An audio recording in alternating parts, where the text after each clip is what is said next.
Hello students, in this video we'll be discussing about digestion in animals. Okay, in this case we'll be discussing about herbivores especially,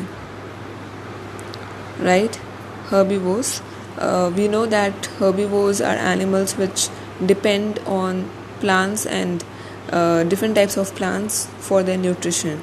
Okay, they do not eat any kind of animal foods, right? You must have heard about this. So herbivores, what are the main kinds of herbivores that we common kinds of herbivores? Cows, goats, right? Horses, what else? Buffaloes. Okay, so all these are main, and even donkeys, right? So main, these 5 to 6 type of animals are considered as herbivores, and there are many others. Okay, but these are the most common ones. So what is the main thing that you need to remember in this case is that herbivores totally depend, first of all, how do they eat food, how do they eat grass. Okay, for example, they are eating grass. For example, they might eat other kinds of plants also, grass, fodder. Okay, fodder is also like you must have seen जैसे घास फूस जिसे बोलते हैं, जो आप खेत में भी आपने देखा होगा अपनी विलेजेस में. ओके, लाइक जो बचा कुचा जैसे हार्वेस्टिंग करने के बाद, मतलब जो खेती हो जाती है उसके बाद जब फसल निकल जाती है तो उसका जो बचा हुआ पार्ट होता है, ठीक है, उसको हम फॉडर बोलते हैं, fodder. Okay, that fodder and even something what we call as straw. ठीक है, ये वो वाला स्ट्रॉ नहीं है जो कि हम पीने के लिए यूज़ करते हैं कोई भी चीज़ को. Okay, it's not that straw, but it is a straw, like straw जैसा दिखने वाला, एक जैसे ऐसे ऐसे कुछ बना होता है. ठीक है, ऐसे कुछ होता है, मतलब स्ट्रॉ टाइप होता है देखने में. ओके, इट्स सॉर्ट ऑफ एक प्लांट का ही ब्रांच टाइप समझ लो, या एक जैसे उसका it's a kind of plant का एक पार्ट होता है. ठीक है, जो कि मतलब आफ्टर हार्वेस्टिंग, मतलब खेती के बाद जो बचा हुआ होता है पीछे, फॉडर. ठीक है, फॉडर का एक पार्ट होता है स्ट्रॉ. ठीक है, तो मोस्टली जो हर्बीवोर्स होते हैं उनको ये दिया जाए, जिसको हम बोलते हैं गाय का या भैंस का चारा. Okay, in Hindi, if you understand what I mean by chara, so this is what we call chara, fodder. Okay, grass, fodder, straw, all of these. ठीक है, all these combined, इन सबको मिला के चारा बनता है, चारा देते हैं. Okay, so let me tell you. अभी अच्छा, सबसे पहले क्या होता है कि जब कोई घास, सपोज हम काऊ का एग्जांपल ले रहे हैं, इट इज़ टेकिंग इन, वो अगर ग्रास खा रही है, ठीक है, सबसे पहले आप ये सुनो, सिर्फ प्लांट प्रोडक्ट्स पे अगर डिपेंड करते हैं हमारी तरह, वो ह्यूमंस की तरह या फिर एनिमल्स की तरह, they do not depend upon other animals या फिर अदर काइंड्स ऑफ प्रोडक्ट्स. तो हमारी तरह जैसे रोटी नहीं खाते, दाल वगैरह ये सब नहीं खाते हैं, right. They eat only plant food. Plant जो कच्चा प्लांट होता है, कच्चा, ठीक है, उसको पकाते नहीं हैं. हम लोग कोई भी पालक खरीदते हैं, कुछ भी खरीदते हैं, it is also a plant, right, but हम उसको पका के खाते हैं, हम उसको ऐसे नहीं खाते हैं, रॉ नहीं खाते हैं. रॉ मीन्स कच्चा, राइट.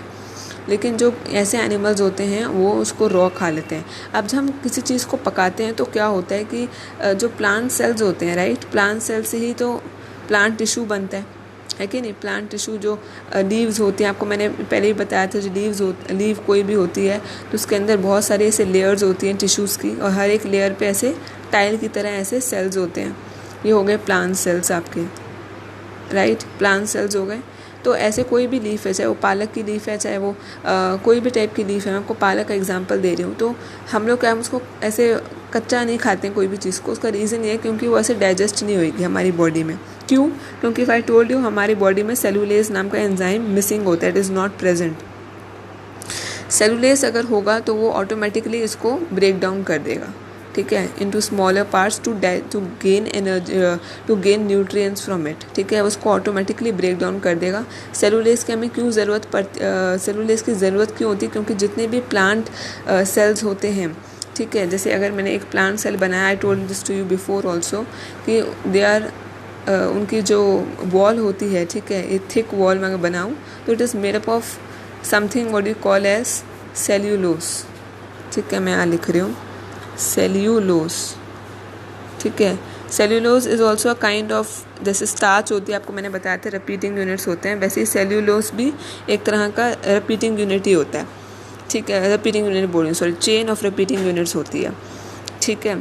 तो ये एक प्लांट सेल है और ये जो पूरा ये बाउंड्री है this is made up of cellulose, और ये जब तक ब्रेक डाउन नहीं होगा तब तक जो सेल के अंदर जो भी न्यूट्रिएंट्स हैं जो कि बॉडी को एब्जॉर्ब करने हमारी बॉडी को, वो नहीं निकल पाएंगे। तो एज इट इज़ जो सेल है वो हमारे जो पूरा गट है, हमारा एलिमेंट्री कैनाल है, उसके थ्रू ऐसे ही फटाफट से वो नीचे आ जाएगा, ठीक है, क्योंकि वो उसमें कुछ है ही नहीं निकालने के लिए,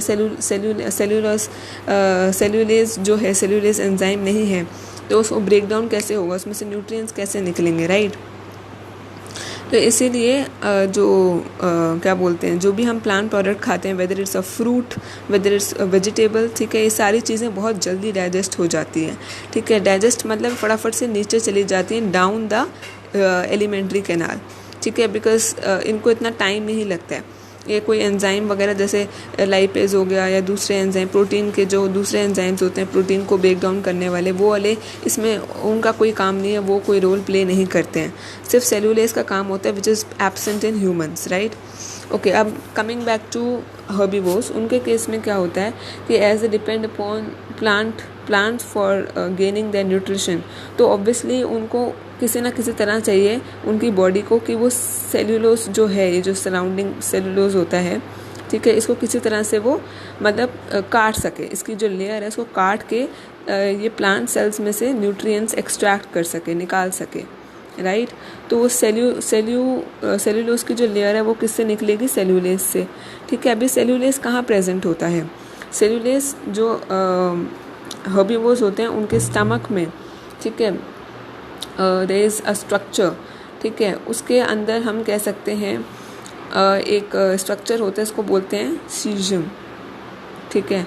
आई टेल अबाउट दिस, अभी बताती हूँ मैं। उससे पहले आप जरा देखो कि जैसे कि कोई भी एक सपोज़ गाय है, ठीक है, उसका भी ऐसे ही होता है डाइजेस्टिव ट्रैक्ट जैसे कि ह्यूमंस का होता है।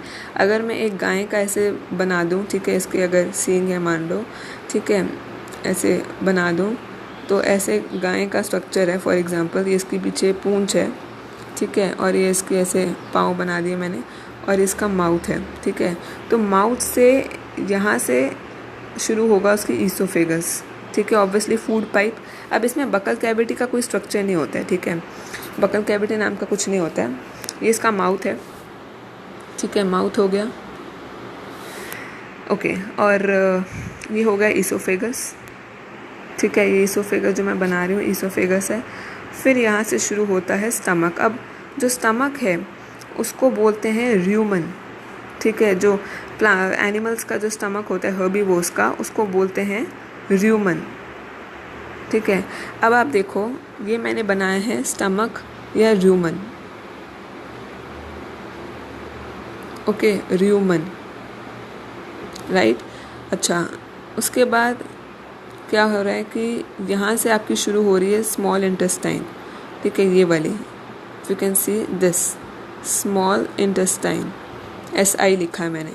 ऑब्वियसली स्टमक वो थोड़ा सा गोल मटोल बेसिकली रोल हुआ हुआ है, ठीक है, मुड़ा हुआ है एक तरह से, स्टमक मुड़ा हुआ है क्योंकि उसको किसी तरह इस जगह में उसको मतलब फिट होना है, राइट, तो इसलिए मोड़ के रखा हुआ है पूरा। जैसे हमारा क्या होता है, हमारा स्ट्रेट होता है, एक के बाद एक, स्टमक के बाद इंटेस्टाइन शुरू होती है, यहाँ पे क्या है कि स्टमक के बाद ही है लेकिन वो मुड़ी हुई है एक तरह से, तो यहाँ से शुरू हो रही है ये वाली। इफ़ यू कैन, मैं सपोज़ ये कलर से करती हूँ, चलो इस कलर से, ये वाली पार्ट जो है यहाँ से शुरू हो रहा है, तो this is your small intestine. फिर यहाँ पे आएगी ये,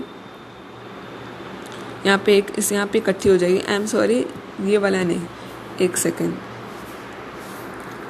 नॉट दिस वन, ये स्मॉल इंटेस्टाइन नहीं है, ये शुरू हो रही है यहाँ से, इट्स जस्ट स्टार्टिंग, ओके। लेकिन जो ये वाला पार्ट है यहाँ पे आकर, ठीक है, this is the small intestine, जो मैंने ऐसे ये बनाया है, ठीक है, this is the small intestine, ये मतलब यहाँ पे जॉइन कर रहा है, ठीक है, यहाँ से एक निकल रहा है और यहाँ पे जॉइन कर रहा है, तो जिसको स्मॉल इंटेस्टाइन बोलेंगे।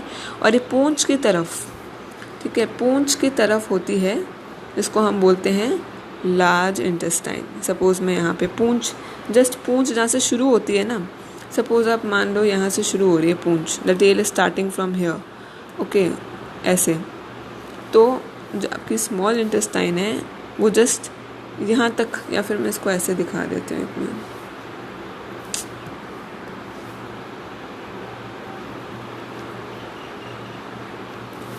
एक जैसे ये है, यहाँ से शुरू होके बस इतनी छोटी सी है, ठीक है, छोटी सी है, ओके, और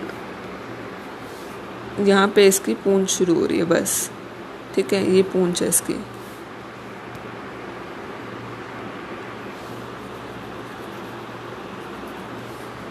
राइट, ये इसकी पूंछ हो गई, ठीक है। तो जो आपकी लार्ज इंटेस्टाइन है वो सिर्फ यहाँ तक है, 10, जहाँ से पूंछ शुरू होती है बस, दिस इज़ द LI, ठीक है। और ऑब्वियसली उसके बाद यहाँ पे आपने देखा होगा उसका थन होता है जहाँ से दूध निकलता है यहाँ पे नीचे, राइट। फिर that is not a part of the alimentary canal, that is not a part of the digestive tract, ठीक है। ये आपको ऐसे बताने के लिए, तो ये होता है लार्ज इंटेस्टाइन। और जो मैं सीजम बोल रही थी, ठीक है, वो सीजम कहाँ पे होता है, मैं ये कलर से बना के दिखाती हूँ। जो आपका ये र्यूमन है, ठीक है, दिस इज़ द र्यूमन, ये आपका र्यूमन है, ठीक है, ये वाला, ये स्टमक है, र्यूमन है दिस वन, ठीक है, ये वाला। अब जो सीजम है वो स्टमक और ये जो इंटेस्टाइन है, स्मॉल इंटेस्टाइन, इसके यहाँ पे है, ये ऐसा कुछ, ठीक है। इसको हम बोलेंगे सीजम, CAECUM, सीजम। अब इसका जो मेन रोल है वो क्या होता है कि इसमें कुछ ऐसे बैक्टीरिया होते हैं, ठीक है, गुड बैक्टीरिया। आपको मैंने बताया था गुड बैक्टीरिया से, जैसे आप दही खाते हो उसमें प्रोबायोटिक यानी गुड बैक्टीरिया, मतलब प्रोबायोटिक छोड़ो, गुड बैक्टीरिया और बैड बैक्टीरिया होते हैं। गुड बैक्टीरिया हमारे डाइजेस्टिव ट्रैक्ट को प्रोटेक्ट करके रखते हैं, ठीक है, और हमारे डाइजेशन में हेल्प करते हैं, ओके। उसी तरह जो एनिमल्स में, हर्बीवोर्स में जो बैक्टीरिया होते हैं उनका क्या काम होता है, वो सेल्यूलेस बनाते हैं, वो एंजाइम बनाते हैं, केमिकल बनाते हैं, सेल्यूलेस। पहली बात, सीजम में प्रेजेंट होते हैं बैक्टीरिया, कौन से, गुड बैक्टीरिया, ओके। आप ये पहले स्ट्रक्चर देख लो पूरा। अब जो सीजम है, ठीक है, सीजम है, उसका क्या रोल है, it contains bacteria, contains good bacteria, ठीक है, विच